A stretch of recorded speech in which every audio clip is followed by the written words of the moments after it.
This is my only warning, and I apologize for any names that I mispronounce, for I am only human.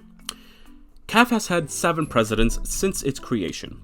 These were Aziz Abdallah Salem from Egypt. He served from 1957 to 1958 as acting president. In the 1958 CAF General Meeting, Salem didn't show up because he had beef with the Egypt Football Association president, Field Marshal Abdel Hakim Amer.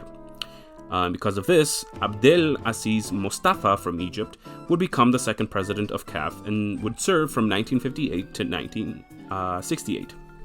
Then in 1968, Mustafa didn't show up to the CAF General Assembly, so in comes Abdel Halim Mohamed from Sudan, who would serve from 1968 to 1972. In 1972, Abdel Mohamed would lose his seat to Idnekachu Tesema from Ethiopia, who would serve from 1972 to 1987. Tesema would fall ill around 1987, and Abdel Halim Mohamed, vice president at the time, would serve as acting president until 1988, in which Issa Hayatou from Cameroon would be elected and would serve from 1988 to 2017.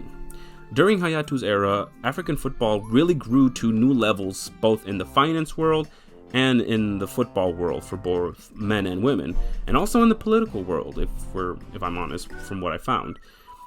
In 2017, Ahmed from Madagascar would become president and would serve from 2017 to 2021. His tenure ended in controversy, as in 2020, FIFA banned him for 5 years as their ethics committee believed they found Ahmed to have been in breach of his duties regarding mismanagement of funds and power, as well as offering gifts and benefits. Ahmed appealed this decision to the Court of Arbitration of Sports. In the end, he was found guilty in some of these and was only given a 2-year ban and a fine. Finally, after running unopposed in 2021, Patrice Motsepe from South Africa would win the election and would become the current president of CAF.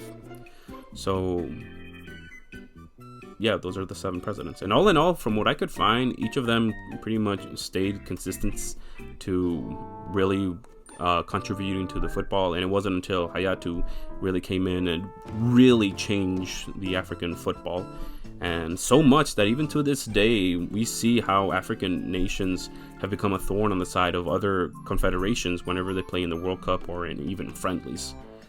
So yeah, those are the leaders. And as for defunct tournaments, they don't have any. They do have some tournaments where they played against AFC nations, OFC nations, or European nations, but none that really were just for Africa, which is why I didn't really put them in this section.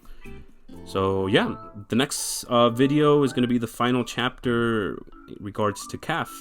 It's going to be the Africa World Cup numbers and final facts.